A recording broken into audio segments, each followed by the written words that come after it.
It is great to be back for another episode. This one is on competence-based competition, and we are joined once again by our guest, Gary Hamel. Welcome back to the show. Yeah, nice to see you again, Aidan. Happy to be back. Gary's just back after some extensive travels throughout China in the provinces, so he's tired, and I'm I'm very grateful to have you back with us. We're going to cover this, right? So I want to explain this book. This book is a very interesting concept. Gary and Ame Heen both invited academics to contribute, to challenge, to build upon this article that they wrote back in 1990, published in 1990, probably written for many years before that. Gary, maybe you'll give us some context on that. But this book is really interesting because it was an invite to the academic community who are often battling over what is strategy, is it emergent, is it designed, etc., etc. What do you think? And it was an invitation and beautiful idea.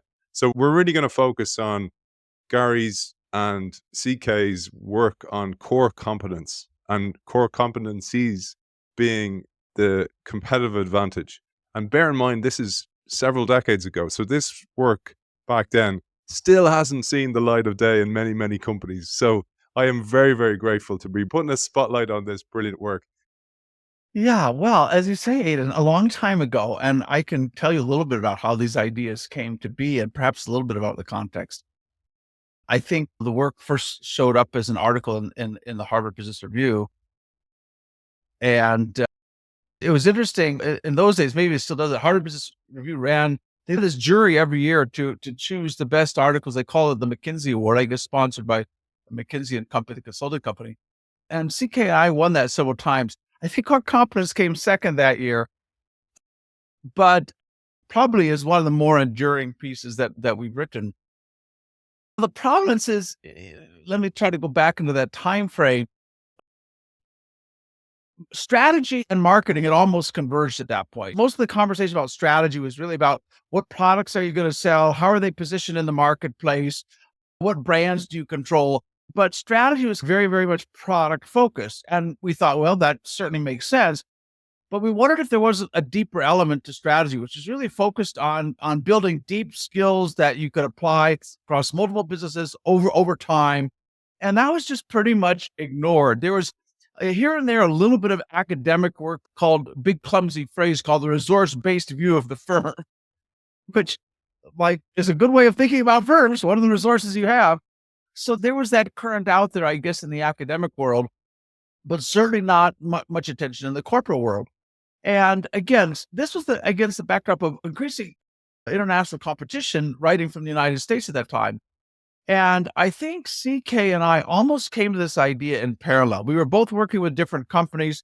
He was working with some big telecommunications companies. At that time, I was working with a company that I believe still exists, Carrier. They were a leader in air conditioning.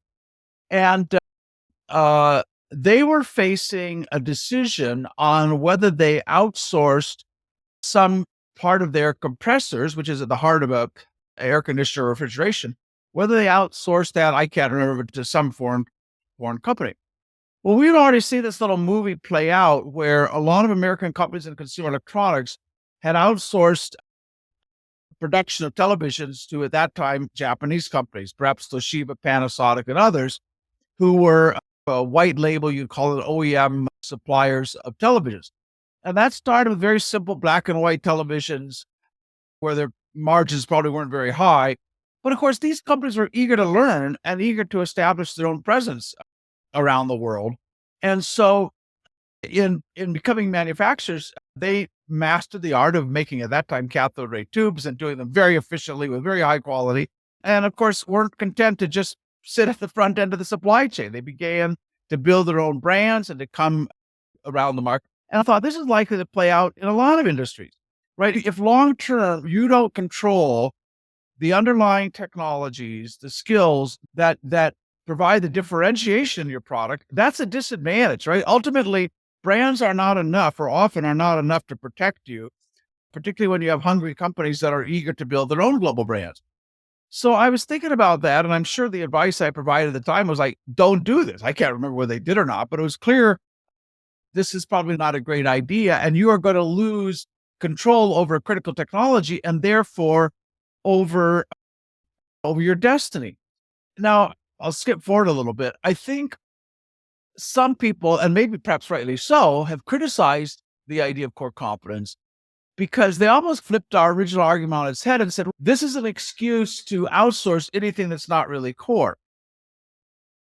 And originally, we were writing the article as a warning, don't lose control over what is core. But if you are interested in lowering costs and not making big investments and having an easy life, it was very tempting to say, let somebody else do this. And our core will be something else. But the dilemma with that, with offshoring, outsourcing in general, which again, none of these things can have a simple rule, but one of the risks you take is whatever you offshore, whatever you outsource will perhaps never again be a source of competitive advantage for you. Because now you're buying a service or a component or whatever it may be from somebody who's probably providing that to your competitors. And once you get off that train of development, once you're no longer building and developing that competence, very hard if somebody else is learning fast and gaining scale and so on, very hard to get off and walk and then find that train still there to reboard. So I think some companies probably, again, bastardize the concept, use it in a very simplistic way as an excuse, gee, let's get rid of anything that's not core. And we were really writing it to say, hey, be very careful about offshoring, outsourcing. So that was a bit of the providence. So let me stop there and then we can go a little deeper. But that's where the idea came from. And recognizing that in the short term, day to day, yes, about what brand, what product, what features in the marketplace. But if you think of competition over 3, 4, 5, 10-year time frame, it's much more about who's building really deep skills that provide a lot of differentiation and the skills that are very difficult to replicate. And you want to make sure that somewhere you're making those investments and you're building that deep capability. Brilliant, brilliant context. And I just want to remind our audience that I'm probably torturing Gary a bit, bringing him back to all this working. It's years ago that you wrote this stuff and you're in a certain frame of mind. I thought it was so funny when Gary and I were planning the next book. He's like, I guess we'll be doing Leading the Revolution, which we will cover in the future.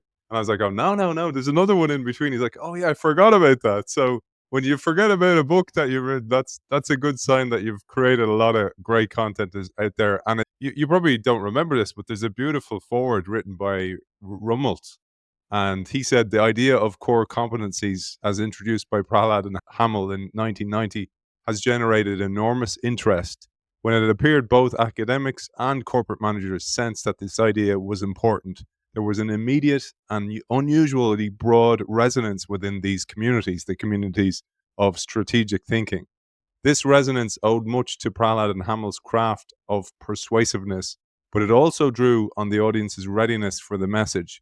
After decades of seeing corporate strategy treated as a portfolio problem, academics and practitioners were ripe for a view of corporate strategy that placed technology, skill, and synergy ahead of cash flow and control. Beautifully written, beautiful way to tee us up to talk about that challenge that up until then, corporate strategy had placed the very visible things, technology, skill, and synergy ahead of that cash flow and control. And I don't know if you remember this, but there's a beautiful metaphor that you use of a tree and the concept of the tree that as a corporate manager, you focus on the very visible aspects, the leaves and the branches, but it's actually the roots, and the roots is where the core competencies is built. Over to you. Yeah, I think that is, and by the way, Dick was very thoughtful to write that and one of the great strategic thinkers for sure. I mean, it's interesting. So often, you know, a great idea is not always great in some deep intellectual respect, but just happens to be the right idea at the right time. And I think core competence was an enduring idea, but it was definitely the right idea at the right time. And yeah, corporate strategy become quite mechanical.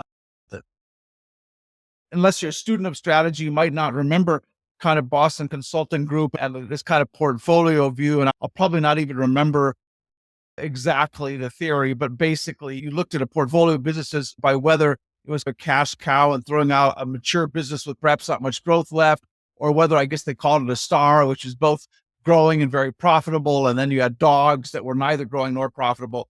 And it was largely about making those portfolio decisions. What do we keep? What do we dispose of? And that seemed in one sense sensible, but also wrong to me because I don't believe there are very many businesses where you can look at it at a point in time and say, this is forever going to be a low growth business, or there's no way to gain any market share here. And so it was a very static view of industries and of businesses as things that were either mature or not, or profitable or not. And you've seen a lot of companies that have taken mature businesses and reinvented them, revived them, brought new thinking to them. So it seemed to us a kind of fairly simplistic, static way of thinking about strategy. And we knew there was something deeper here.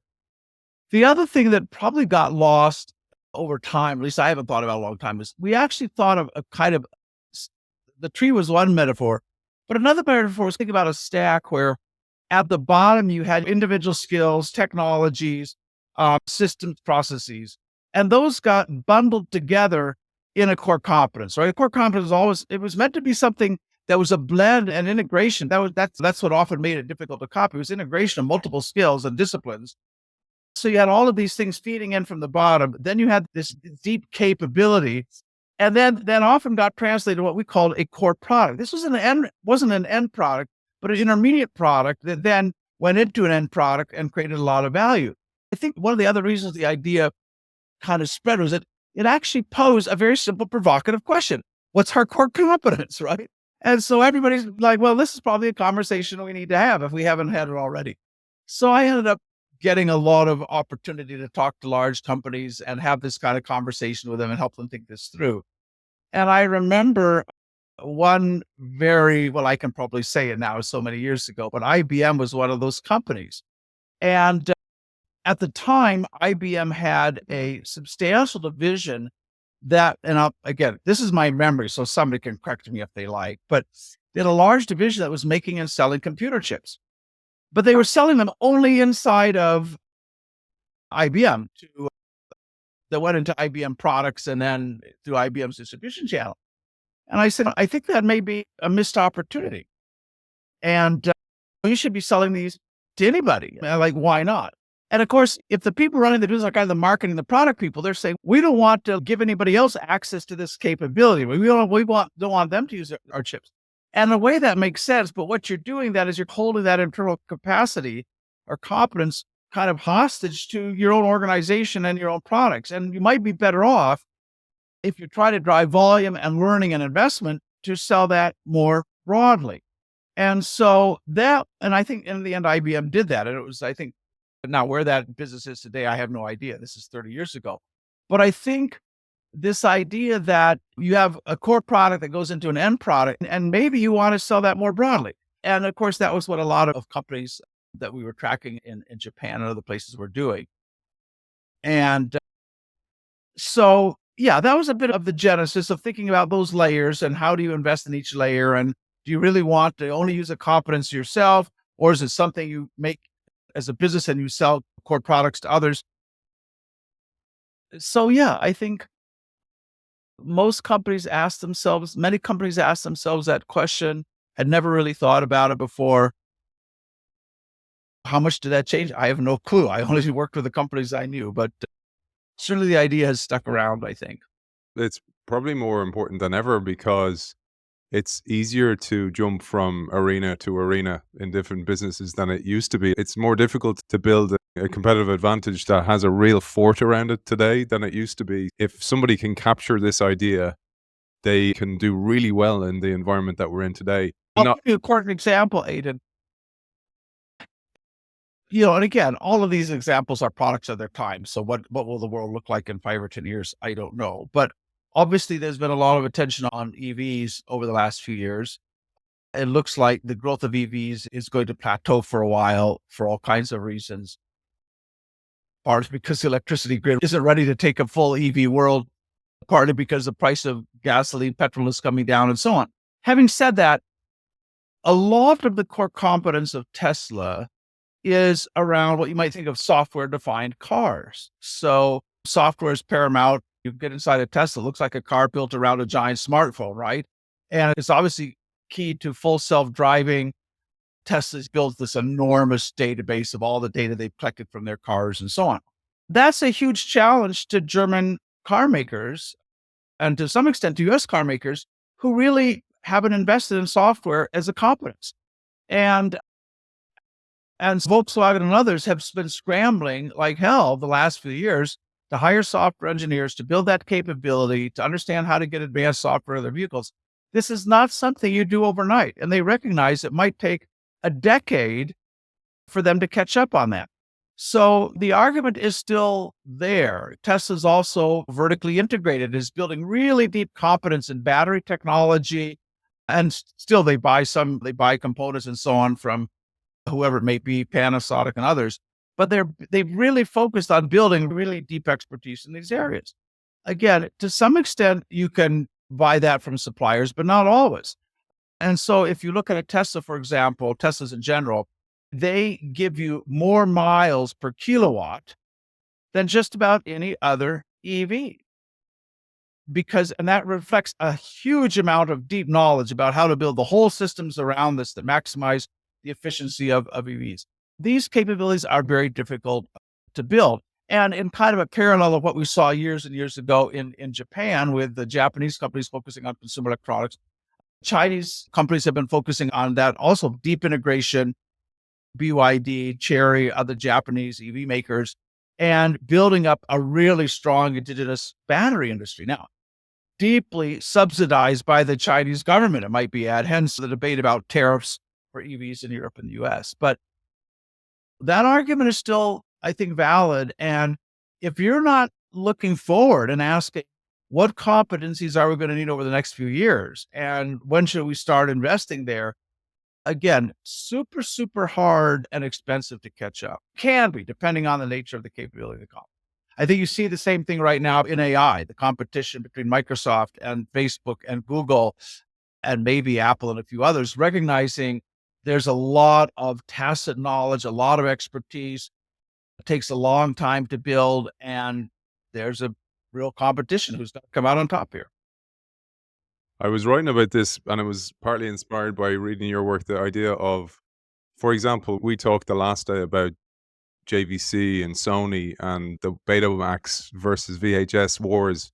And tying it back to something that you said is that instead of outsourcing those capabilities, if you can find somebody who's willing to outsource the production to you, you can build capability on their dime. And I thought that was really interesting because we saw that play out with the VHS wars, and the same pattern is echoing today with the AI wars, is that if you can get access to somebody's willingness to outsource to you, that's your opportunity. That's your sandbox to build those capabilities. Sure. And you can have a symbiotic relationship between a smaller company and a larger company. I mean, it's quite interesting that many years ago, Microsoft used the distribution might of IBM to build the PC business. They partnered with IBM. They made the software. IBM made the boxes and sold them to companies. And you see the same thing now with startups partnering with larger companies so they can build a deep capability. And sometimes those companies are acquired and sometimes not. So you can build a very deep proprietary relationship with a company. Maybe you don't have to build that capability in-house. The other thing I would say, a more recent development, and I saw this even just coming back from China, and I was there as the guest of Hire. We were running a big conference on celebrating really radically managed companies from around the world, I think about 70 of them. But one of the interesting things that Hire is doing, and this is also what I've argued when I worked with companies throughout the years, it's not just about thinking about what is your core competence. It's about looking at the world not as a portfolio of companies, but a portfolio of capabilities, and looking deeper at, and then thinking creatively, how might we put those together, right? What if we partner with this company or that company and we could combine? Can we do something that nobody else could do when we put those capabilities together? Well, this is taking a very practical expression now at Hire. They have a Industry 4.0, an Internet of Things platform called Cosmoplat, which would be one of the leading platforms in the world. I think GE has one, maybe Siemens has one. I think Hire is thinking more strategically and probably moving faster than anybody else in the world on this. But this is now a platform where companies with different capabilities can find each other. They can innovate together. They have an enormous database of consumer insights, and it then has a simple way of helping companies define an opportunity, contract with one another, find channels, And so you think about a lot of the innovation over the last couple of decades, and maybe we'll talk about this in another episode, has really been around one company reimagining a business model. Tesla was an example of that. Now you see, I think more and more innovation is going to come from really innovation across industry lines. Because if you want to, there's a lot of problems in the world and a lot of potential solutions that can only be realized if you bring companies, organizations together from different industries. So, for example, one of the early examples of this at Hire was reimagining the entire way China manages its blood supply. So Hire had a leg in there through deep competence in refrigeration, super advanced refrigeration that you need to do this to keep everything exactly stable and so on. But it's not only that. You need logistics, you need information, companies, IT, and so on. And so using Cosmoplat, it's quite easy-ish now to bring these organizations together, to work together, to reimagine and come up with a solution that is a multi-company, multi-player solution to very complex problems. They're doing this in automotive retailing. They're doing it across healthcare in some amazing ways. And so I would say, as an example, Hire increasingly, you're not going to see them as an appliance company. They're a company that helps industries around the world come together and solve new problems. And they get to play there. Their entree is both having that platform, which is a core competence, but also all of the knowledge they do have about refrigeration and so on, which in most of these new solutions is part of the puzzle. And you need a partner that has those deep capabilities. So I think the idea is only going to have more resonance over the next few years. And it may be less and less about who controls the customer, who controls the last mile, whatever. It's like, how valuable are your competencies to the solution? And therefore, how much profit do you extract out of the ecosystem? There's a core thing you said, which is you need to understand the difference between core competence and non-core competence. And also, core competence must make a disproportionate contribution towards customer perceived value. And you gave an example of Apple back then and the Mac as an example. So maybe we'll tell that the difference between the core and non-core, because you mentioned this, that you weren't giving people an excuse to outsource anything that was non-core.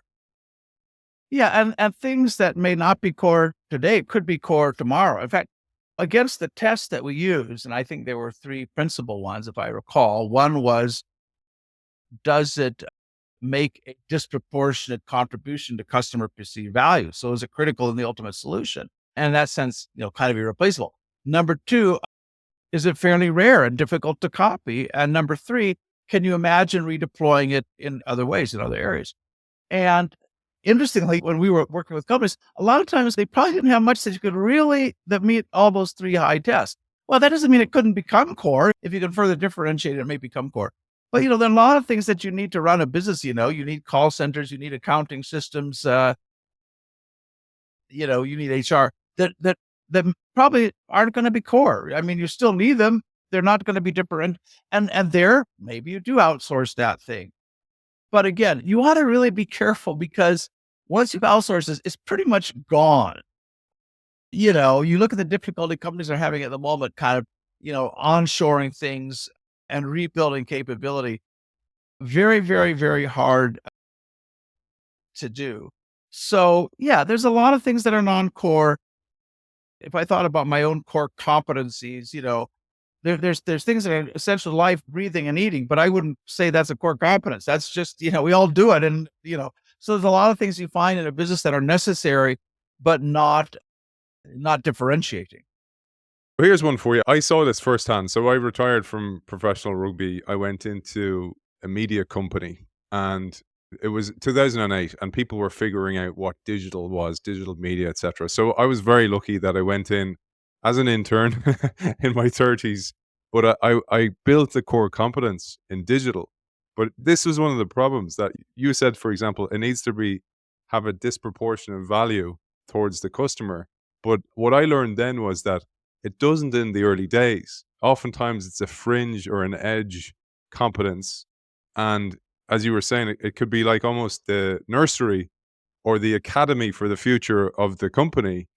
But because it has so little value in the moment, it's often like we were saying about the tree, that they pull up the roots and they throw them away. They don't even know the roots are growing, which will be the future benefit to the leaves of the tree. You have to look at a competency not as I say, not just as a product, but you really have to think about what is the underlying problem this allows us to solve? What is the functionality, be that mobility, be that intelligence, be that heating or cooling, and then take a very broad view about where that may be deployed.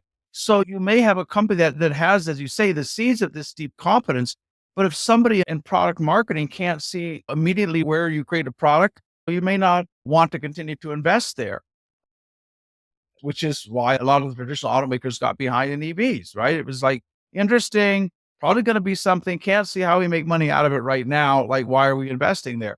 So, yeah, you have to, there's a whole strategic conversation there about how important will this be? How broadly could it be applied? Can we really build a position of leadership here? I think another thing that happened, Aidan, more recently is a lot of attention shifted towards kind of conversation about platforms, right? You need to have a platform. And you look at Apple iOS, that's a platform, right? Most of the companies that have platforms, built platforms, whether it's Tencent in China, Apple here, or so on, they also have very deep competencies. I don't think you find platforms where a nodal company emerges in a position of dominance, controls the platform, extracts rents from all the other players that use that platform without having some deeper capability itself. Certainly, that was true for Microsoft. MS-DOS, Windows became a platform. Many other software developers wrote on top of that platform. But Microsoft was a software leader with incredibly deep software skills and were able to, therefore, attract a lot of other players into their ecosystem. So I don't think platforms are ever a substitute for building your own deep competence that gives you the right to play within those ecosystems. But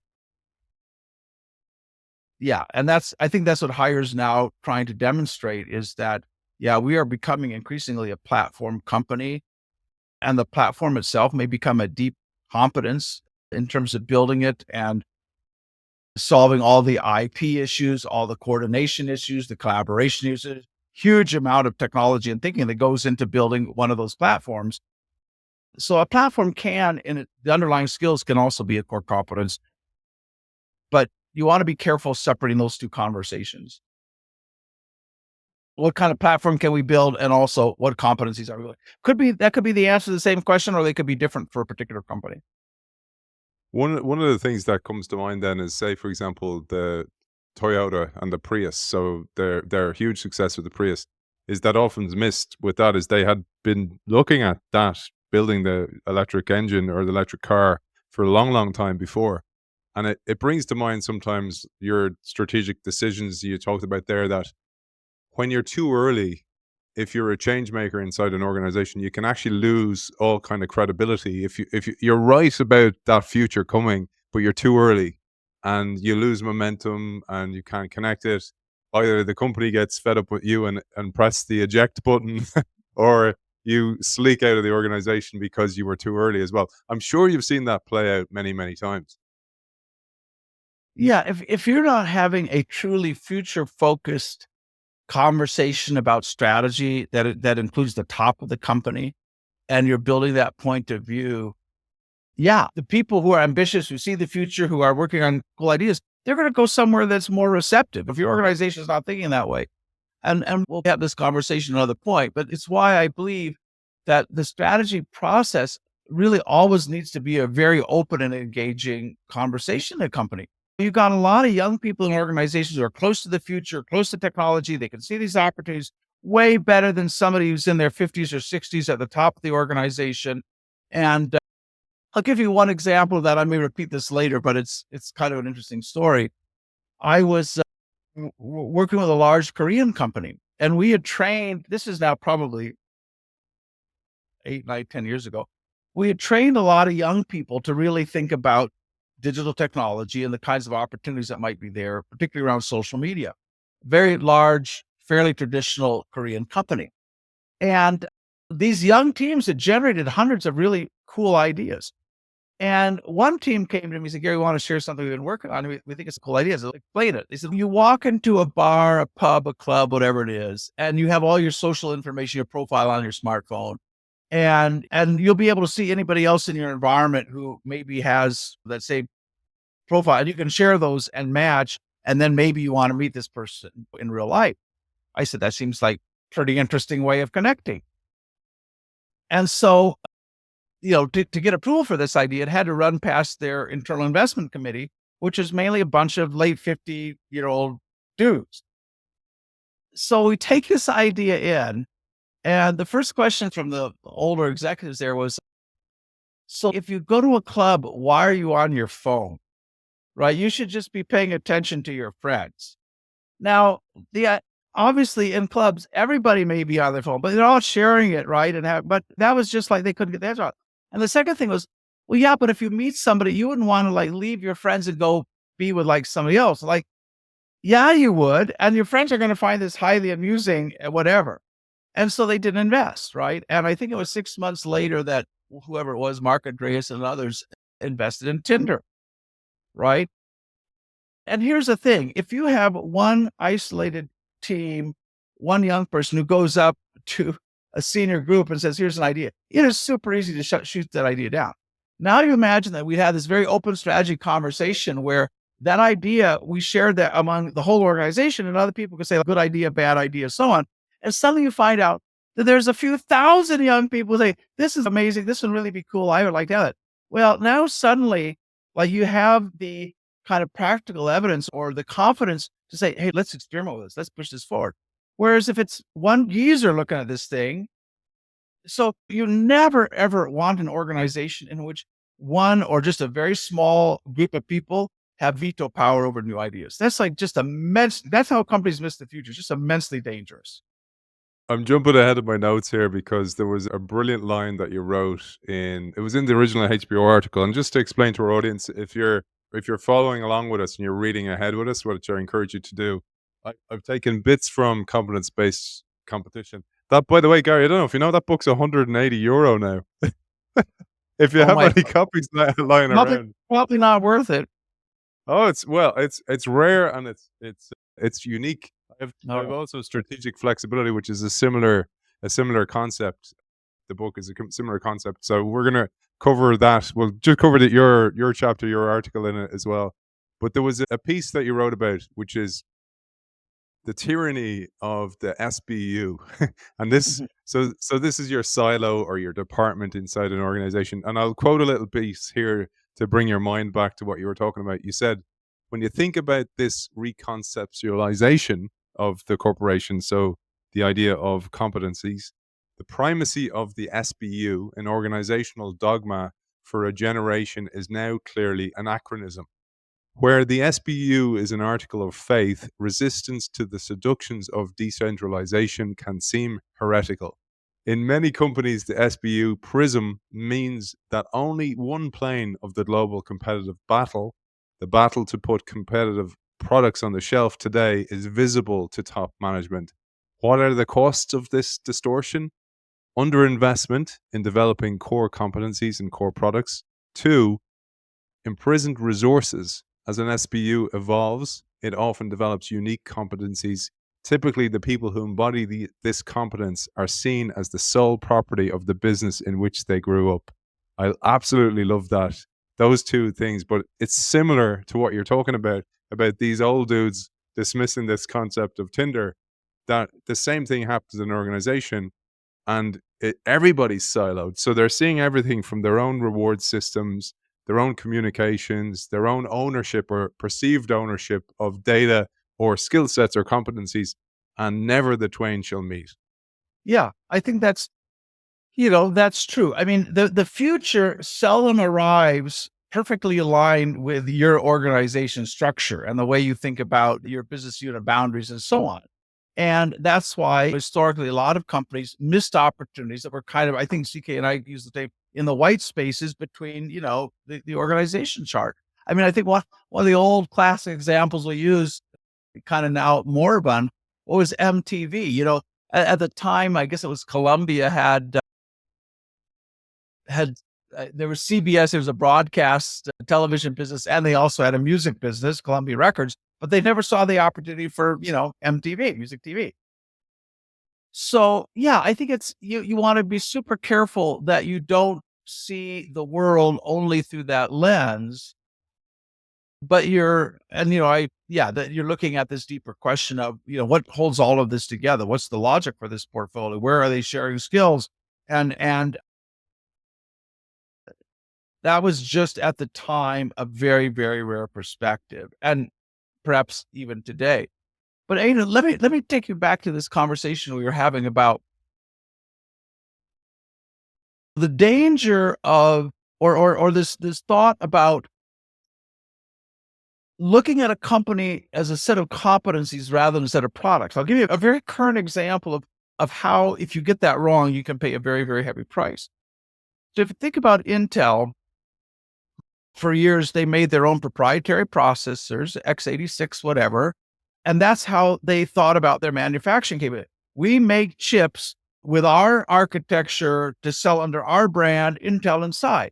Well, of course, you had in Taiwan, Taiwan Semiconductor Manufacturing Company, which is now maybe worth 3 times as much as Intel, something like that, who said, no, we are going to be a foundry for anybody, right? We'll make anybody's designs, chips that go into all kinds of different products that don't have the average consumer has no idea who TSMC even is.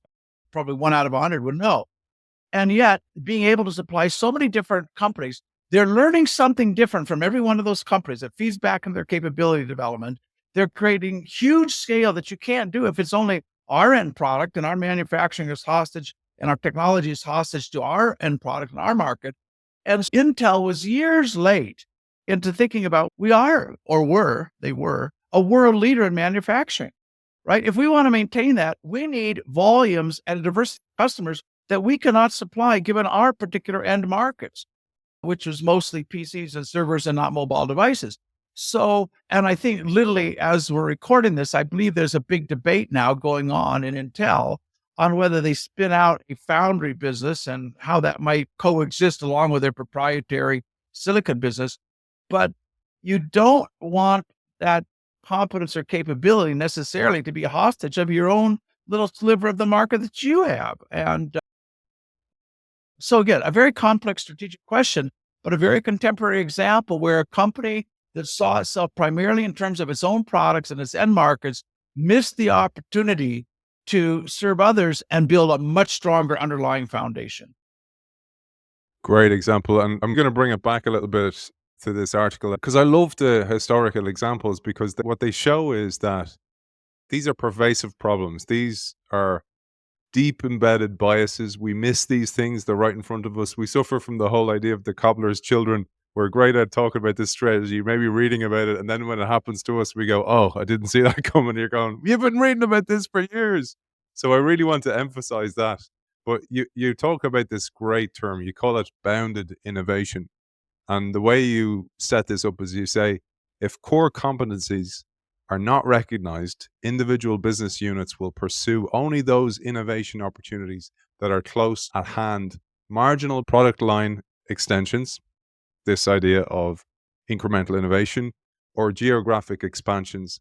Hybrid opportunities like fax machines, you give the example of, then laptop computers, handheld televisions, or portable music keyboards will only emerge when managers take off their SBU blinkers. I thought that was a great line, and maybe you'll expand on that. Yeah, well, I think that's this point about seeing where else in the world you can use a capability. I mean, a contemporary example, you look at Uber, where, you start out as a ride-hailing service, a peer-to-peer kind of taxi service. But what you're really saying, and I think the founders early on said, we want to build a different kind of logistics infrastructure, right? And that we can have real-time delivery of products in a neighborhood. We can deliver food, but you're not thinking about this just as like we're building a taxi business. And I think that's important. If you want to have the broadest opportunity horizon, you have to take the broadest possible conception of your business. And that's typically going to be one built on some fairly generalizable set of capabilities that you can apply across more than one market. And so if your perspective and again, I think if your self-definition as an organization, as a business, if that self-definition is primarily in product terms, I think that's almost always wrong, right? Or let me say that differently. it's almost always partial. It's not wrong because you want to look at the world that way as well, but you will miss a lot of opportunities. And of course, what you've seen happen is often industries will get de-integrated when somebody figures out I can build really, really deep capabilities here and everybody will rely on it. So that was what happened to the computer industry, where you ended up with Intel making the chips and Microsoft making the hardware and somebody else making Microsoft making the software, somebody else making the machines themselves. And so people started concentrating on where you can really build world-class deep capability that everybody's going to rely on. And that's not the only strategy, but you just have to take that perspective in a business. And it's dangerous if you don't. It's dangerous because somebody else is either going to build that capability deeper, faster, or going to exploit it in broader ways, which then drives investment, allows them to build it deeper. I find it very interesting, Aidan, asking, what is the core competence of a business school? Is it really great instruction? Curriculum development? Maybe. But if it is, then you want to ask, well, why aren't we making that curriculum available to the world, right? Why do we have tens of thousands of students? Why aren't we finding a way to build better curriculum, better instruction modules?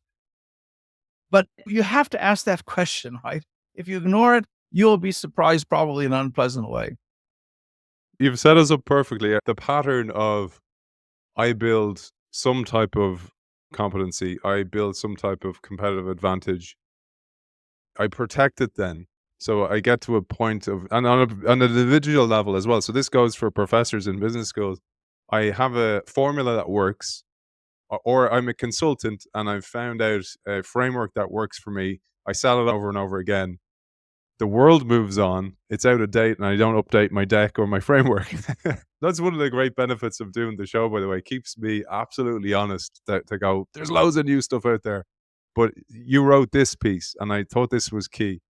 When competencies become imprisoned, the people who carry the competencies do not get assigned to the most exciting opportunities, and their skills begin to atrophy.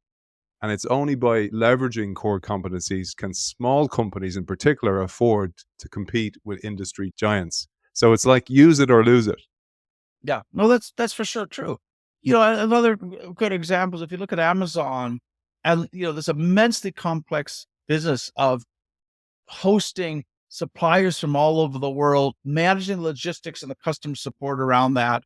And if they had seen themselves, they started out as an online book retailer and then like CDs and whatever. If they'd see themselves as we're an online book retailer, like somebody else would have figured out how to do this at scale and become the online Walmart or the online Asda, whatever you want to use. And so they didn't see themselves that way. They said we have this much deeper competence that can be leveraged, and you build something that is, for practical purposes, at least for the foreseeable future, unassailable.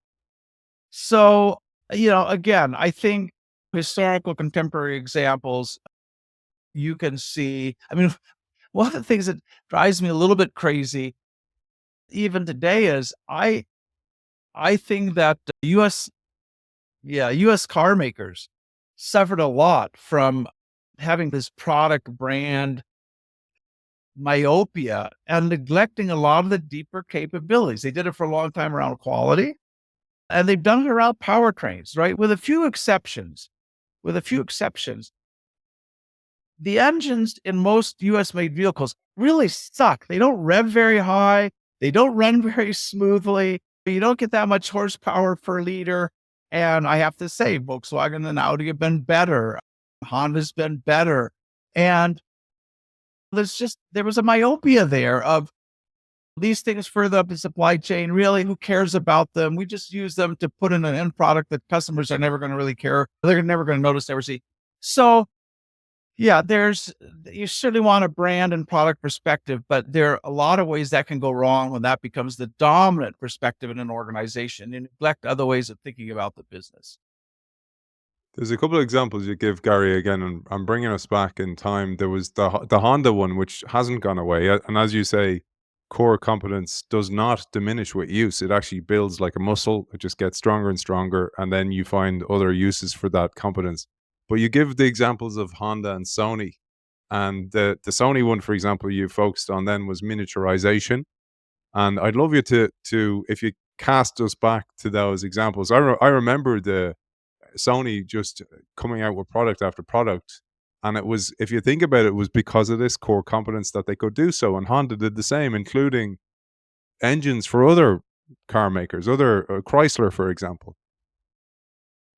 Yeah, I think it was certainly, when you're resource constrained, as those Japanese companies were back in the, 60s and 70s and 80s, and you are trying to build a solid foundation under your business, you are going to look for any example to partner with companies that can give you the funds to build that deep expertise.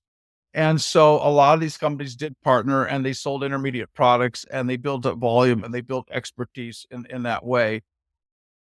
So, not necessarily surprising that they did that, given that they were hungry and they needed the investment, and that meant partnering and kind of, if you get lucky enough, you hollow out your competitors in the process. But yeah, but that's the way, they view their companies, and as a portfolio of capabilities, recognizing that that was going to give us differentiation, and that also allowed us to spread the investment there across, multiple use cases, multiple product categories. And if you're relatively small and starting out, and you don't have you didn't have the volume of a Ford or a GM or a VW, that's how you build world-class competence, right? You know, and also it's why a lot of competitors dismissed, or they dismissed Honda. It was making motorcycles. But if you looked at the rate at which they were improving that technology, you could see, well, maybe they think about themselves as a motorcycle company, in which case, only Ducati or Harley Davidson needs to worry about it. Maybe they see themselves as an engine company. Then you better think about what's their trajectory versus like what's yours. And, that gives you a different way of thinking about them. The great example you mentioned there is Tesla. Tesla is an energy company. It's not a car company. Like Tesla being, for example, in insurance. And now Tesla being in robotics, right? They've used a lot of robotics in their factories. They've made enormous investments in machine vision, because Teslas do not have LiDAR and radar. They operate with cameras, machine vision. And so you say, well, where else can you use that? Right. So I mean, at one level, it's so logical, it hardly bears comment. But again, if you saw yourself as an EV maker, you don't see those other opportunities for, running battery farms that you can use to store solar energy, or external power at your home, or robotics. You just don't see those as opportunities. But if you understand how difficult it is to build some of these capabilities, and you're looking to maximize your investment and your payoff, then this is how you think. You just think naturally about, where else can I exploit this? There's a famous interview with Steve Ballmer. It's with Charlie Rose, and he asks him about some of the great errors he made. And he said, for example, not getting into hardware earlier. And he goes, why didn't you? And the way he responds is, he goes, when the name of your company is Microsoft, he goes, we were software guys. And he said that even Paul Allen had asked Bill Gates that they get into hardware. And he said, no, we're software guys. And they instilled it in, not only into the mindset, but into the language, into the logo of the company, etc. And that's very powerful. Yeah, well, and to be blunt, they were not only software guys, they were Windows guys. So for a long time, they missed a lot of other opportunities in software that maybe weren't accessible if what you're trying to do is sell the Windows operating system. And in fact, I believe it's historically correct. It was reported by people who were there at the time. But Apple was working on, Microsoft was working on an iPad before Apple, and a very credible device. They showed it to a few IT journalists to get their feedback. The journalists were super impressed. And when this team went to get funding and a final sign off from Ballmer, it wasn't based solely on the Windows system, just like the iPhone and the iPad don't run on Mac. They run on something purpose built for a portable environment. Microsoft engineers had done the same. And Ballmer kind of went ballistic on him. He said, what the hell? Don't you know we're the Windows company? Like, why would you bring something here that's not even Windows? So it would have been good if they really thought about it as a software company. They didn't. They thought about themselves as the Windows company. And so anything that didn't fit that paradigm was So yeah, there are so many ways you could become myopic, but certainly that's one, right? Having this narrow kind of product focused view of who we are. Luckily, that view didn't prevail. And when we have time, I'll tell you some more interesting stories in that regard about my experience through the years of Microsoft, truly a world-class company, but they also had their ups and downs. And luckily, were able to broaden their self-concept and redefine themselves after about a decade of going sideways under Satya Nadella. So, you know, sometimes you see these things early enough, or you have enough market power and enough resources that you can live through the process of ignoring important trends of being myopic for a decade, but a lot of companies can't. I often think about that, like a DJ with a really bad mix. Like you can hear the beats and they're all over the place. You're kind of going, "That's a racket," and it's this intermediary transition from one phase to the next. Well, let's mention Microsoft there because I remember not long ago. I mean, this was in 2010, say, going into Microsoft, the offices here in Dublin, Ireland, and I had to bring it.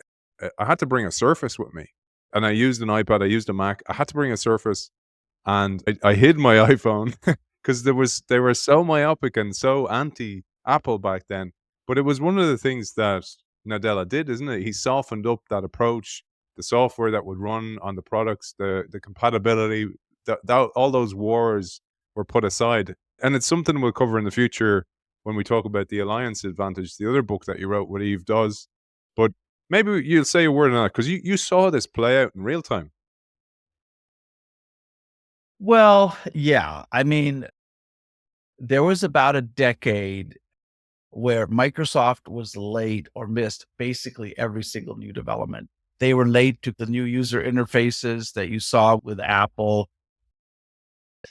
late into obviously missed the mobile phone thing, although they had a big run at it on Nokia, but kind of were very late there. They were late into the cloud, but have now made enormous strides there.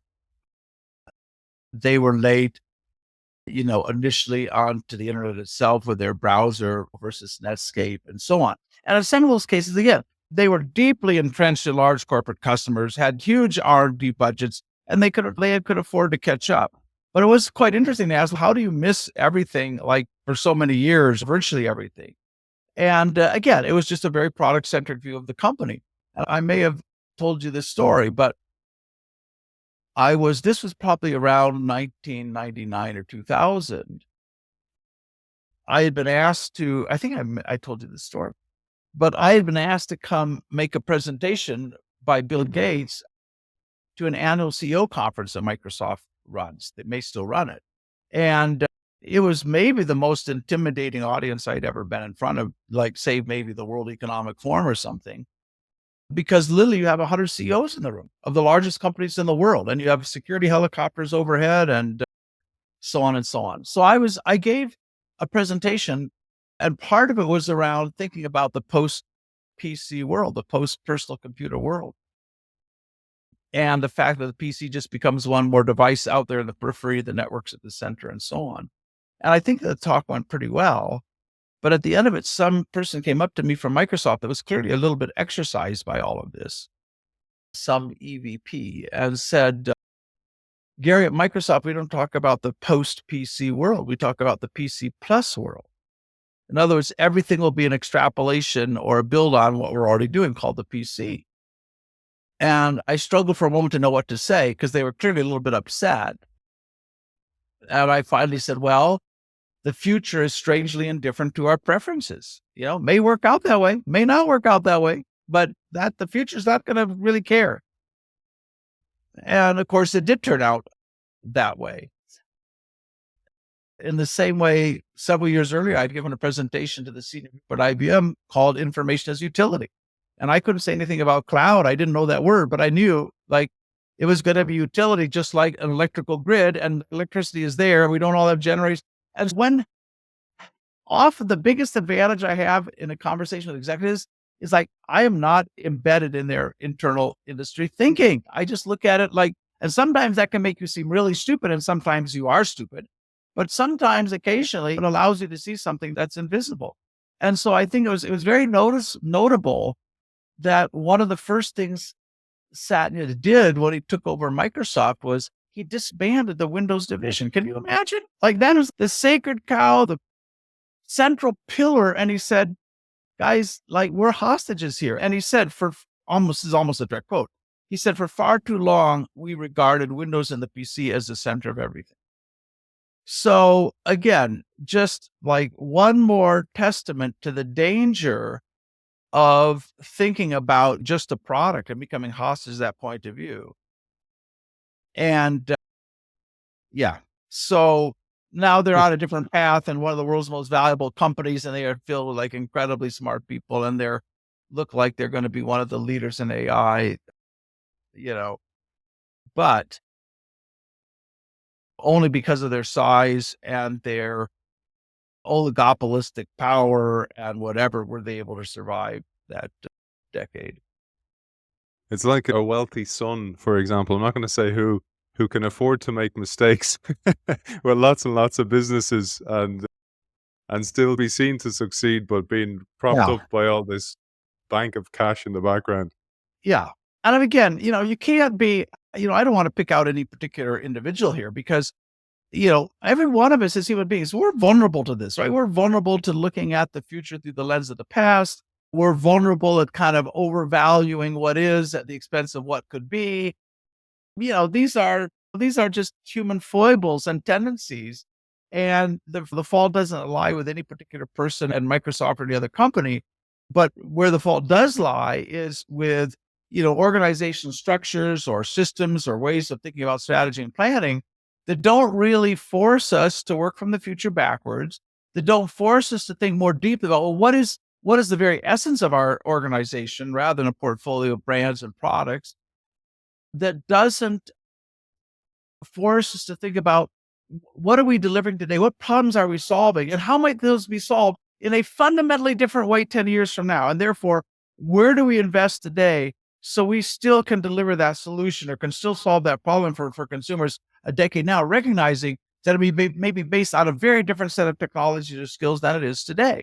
So these are, really profound, deep questions. And if you don't have an organizational structure or strategy process that creates time and space and encourages people to ask those, even when they're very uncomfortable, you lose. Some kind of anti-woke campaigner made this point, maybe to Gen Z, or saying, the facts don't care about your feelings. Well, the future doesn't care about your feelings either, right? It will be what it will be. And you either can think broadly and creatively about that, or, you're stuck in your silos and in your product definitions and so on, and you don't see it coming. I love that line. The future doesn't care about your opinions or your feelings. But also, I had the great honor to do a 9-part series with the founder of Visa, D. Hock. May you rest in peace. He passed away last year. But he had a great line. He said, "When's the last time evolution called up on the phone and said, 'Are you ready?'" Evolution doesn't care. It just keeps moving on, and people cling to their old ways. That was one of the things that I'm reading, preparing for Steve Kerr's book, the idea of rewards. So he wrote this book, Reward Systems: The Folly of Expecting A and Rewarding B. And Mhm. that's a huge problem. Yeah, I mean, certainly the reward structures are another thing that can lead to this myopia. Particularly, I would say, if you don't have outsized rewards for people who build new things. In a lot of organizations, you can do very well, you can get to the top with basically being a caretaker, right? With being an administrator, with never having to be a builder. If the big rewards go to people who are managing legacy businesses, somehow not screwing them up, like that's a problem, right? Because everybody ends up playing it very, very safe, not wanting to screw things up, not wanting to take risks. And yeah, so the reward systems absolutely can give you an entire company of careful, timid administrators who never want to be seen to screw up. So you look at a company like Hire, where if you build something new, you will participate in that equity wise. You have the chance to do extremely well. You have a lot of people wake up every day saying, how do I build something? How do I push the boundaries? If you don't have that kind of upside, or if it's mainly reserved for people running existing businesses, then you won't have a company that's filled with entrepreneurs, bold thinkers. And again, I think most large companies are constitutionally extremely timid. And they don't need to be, right? They have the resources to experiment and try new things. If you thought about it rationally, large companies should be way more entrepreneurial and more experimental than small companies, but it doesn't turn out that way, right? So, because that timidity percolates all the way down, right? So you may be 4 or 5 levels down and you don't want to take $100,000 risk, right? Or if you're little, you don't want to take a $50,000 risk, because if you screw that up, you get dinged. So you just have timidity ingrained top to bottom. And yeah, and nobody has the incentives to really think radically different. I had an episode a couple of weeks ago with Annie Duke, who wrote the book Thinking in Bets, and she said one of the problems that she sees is that it's the approach of risk towards a startup. If you think about a startup founder, they're expected to fail. So the hedge funds, etc., the investors are like kind of going, if it makes it great, but whatever the percentage is fails, versus a big company that the risk appetite is totally disproportionate, even though it actually can afford, like Microsoft, to go through this period of that didn't work or I missed something, etc. And it's that aspect, that view of risk. And I'd love you to, because you mentioned the business school thing, the same, Gary, for so many people you lecture to, you coach, you impart new mindsets to, that they also do this. They've built a persona inside a business, and they're afraid to take risks because it'll be a blemish on their career, or they'll perceive it that way. But it's actually the only way. You need to fail yourself forward. Yeah, I mean, we all use that rhetoric about fail fast, fail cheap, fail forward, but the incentives in most organizations are not there to do that. And it's ironic because you can see at the board level where a company will do a huge multi-billion-dollar acquisition, let's say, that more often than not, those things don't pay off, but will take some huge strategic risk at the top. And somebody lower down cannot get half of their time to work on a new idea. Like, it's just extraordinarily screwed up. That is the reality in so many organizations. And some organizations, historically, I guess 3M and today Intuit, some organizations and Google, whether it's still true or not, said, let's let everybody take 5% or 10 or 20% of the time to work on new ideas. So that may be a blunt way of doing it, but you need to have a system where somebody who has an interesting idea can very quickly qualify that idea with a group of peers. Is it completely fanciful or might it work? Very quickly get access to experimental funding and time to work on that, right? And so every organization needs something like that. Years ago, and I don't know in what book I might have told this story, I wrote an article, did I write that with CK? I can't remember, called Bringing Silicon Valley Inside, which I think is maybe the most, that and maybe Strategies Revolution is maybe one of the most important pieces I wrote. Because I basically made the argument that if you look at how Silicon Valley works, it works on resource attraction, right? There's not a CEO of Silicon Valley who says, let's put this much money into generative AI and this much money into cloud and this much money into biotech or whatever it may be. You have entrepreneurs who are coming up with ideas, and you have a network of VCs there that are eager to find the next thing. You have thousands of employees that want to work on the next hot thing. So you basically have a market for talent, a market for new ideas, and a market for experimental capital. And it's this dance of them finding each other and funding these things and growing these things. And all these players have about 1 degree of separation between them. And now it's not only Silicon Valley, you find these clusters around the world. But there's nobody sitting at the top saying, well, I think we should put this much money here and this much money. Resources just flow. And my argument was and is, it should be the same in an organization, right? If somebody, whoever they are, whatever their provenance, whatever their experience, if they have an idea that seems relatively promising to a small group of peers, enough that I can say it's probably not completely a brain fart, we need to make it super easy for that idea to attract some resources and attention. So we built, I think, what was the first kind of internal innovation market in the world for Shell in 1992, 3, I can't remember, called Game Changer, still exists. You can find it online. Now I think it's more of an external platform where they're trying to bring innovation in from around the world. But it's a very simple idea that, and again, sometimes I go, okay, I know this is a new idea. It should not be a new idea, right? Like this is like, so how can, but the idea was that every single employee should have the same access to time and money, to experimental capital as the CTO or head of R&D or somebody in the executive suite. Because I don't know where the new ideas are going to come from. And so, but what I do know is that most companies fail by overinvesting in the past. Like that I know. And so you better have a way of making it really easy for people to invest in the future, even in small increments. And you think, guys, that is so obvious. We should have internal crowdfunding and we should have things that make it easy for people to start an experiment. Still, it is not true probably in 95% of companies. That reality just doesn't exist. We can talk about why, but it's pretty insane. It's pretty insane. And I think that's been the genius of Hire is from the start, they've said, well, from my experience with them over more than a decade, they said, we are actually building a platform for entrepreneurs. That's what our company is.